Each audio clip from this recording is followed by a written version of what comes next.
We parked the RV right by the riverbank just outside Mendocino. It was supposed to be the perfect escape.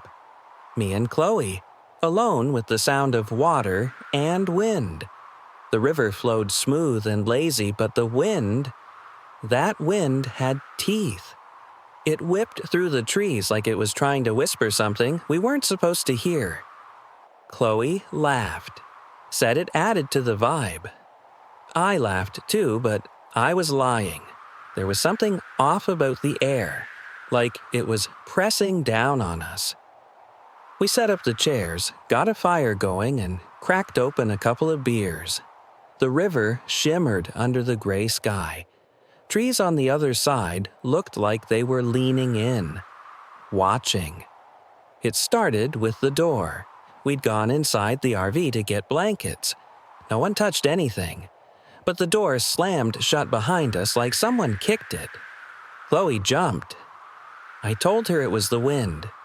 Then, we heard the latch click shut from the outside. She looked at me. I looked at her. No one said a word. I rushed over, yanked the door, locked. I checked the windows, all sealed. Like something had locked us in. Chloe whispered, "There's someone out there." I didn't want to believe her. We started hearing footsteps, not around the RV, on top of it. Someone walking across the roof. I grabbed the flashlight, flicked it on, and pointed it at the ceiling like that would help. Then, everything stopped, dead quiet, until 3 knocks hit the back wall of the RV. Knock, knock, knock, measured, deliberate, like a code. I swung open the curtain near the back windows and saw nothing, but Chloe was backing away, her face pale. I turned. There was a handprint on the glass, smudged. Too long to be human. I forced the door open with a hard shove and we stumbled outside. The wind hit like ice. The trees were bending hard now, like they were trying to escape. But the river, it was still, like it was holding its breath. And then, Chloe screamed. I turned, flashlight swinging, and there it was, a figure across the river. Not walking, floating, inches above the water, its head tilted sideways. No face, just skin stretched too tight, like it was stitched together by memory. It pointed at us. I grabbed Chloe's hand and we ran. Branches whipped our faces, the RV shrinking behind us. We didn't stop until we hit the old footbridge further down the river. The wind got louder. We looked back. The RV. It wasn't empty anymore. Something was inside, looking out the front window, sitting where I'd been, smiling. Only, it wasn't my smile. We turned and bolted across the bridge. Boards cracked beneath our feet. Chloe tripped. I pulled her up and we kept running. Then came the sound, the one I'll never forget. A breath. Wet and heavy. Like lungs that hadn't worked in decades. It was behind us. We didn't stop until we reached the ranger's outpost. It was locked, but I didn't care. I broke the window, shoved Chloe inside. I followed and turned back once. The river was calm again, but on the far side, the trees were still leaning, watching, and I swear they were closer than before. I wasn't supposed to be out there. No destination, no schedule, just me, my RV, and the sound of my own thoughts. Then I saw it, a rusted road sign barely sticking out of the dirt. Valamont's, 2 miles. Never heard of it, but something about it felt inviting, like it was waiting. The paved road ended quick. Gravel turned to dirt. Dirt turned to something else.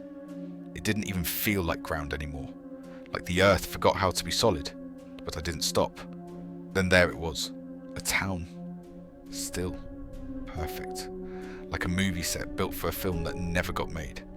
No cars, no lights, no wind, even the bugs were silent. I turned off the engine. The air felt Heavy. I parked near a gas station. Dust coated everything, but the building looked brand new. No cracks, no rust, no sign of age. I tried the door. Locked. Then the payphone next to it rang. Yeah, a payphone. In 2025. Out of here. I didn't touch it, but it kept ringing. I took a step back and caught a flicker in the rear view. Not behind me. Behind my reflection. I spun around. Nothing. But the ringing had stopped. I got back in the RV. Tried to drive. The road I came in on? Gone. Just thick trees and underbrush. Like the forest had swallowed it up. My GPS blinked, then shut off. The dashboard clock flashed. 12 o'clock. Then nothing.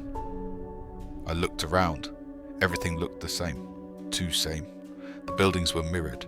Same cracks. Same broken sign. Even the same bird's nest on each lamppost. And then I saw myself in the store window. But I wasn't moving. I waved. My reflection didn't.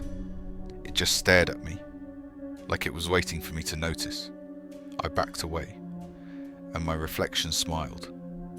The RV lights started to flicker. I jumped in and locked the door. Then came the knock. 3 taps, slow, measured, from the roof. I didn't breathe, didn't move, but something did. My side mirror fogged up from the outside. A handprint appeared, fingers long, spindly, pressed against the glass like it was trying to push through. I drove, didn't care where, just away, but every road circled back. Every turn led me deeper. Then the RV dashboard lit up. Welcome back, Josh. I slammed the brakes, got out, ran, past a diner with food still on the tables, a barber shop where the scissors hovered midair, not falling, not floating, just paused. Then I heard it, laughter, broken, distorted, like someone imitating joy with no soul behind it.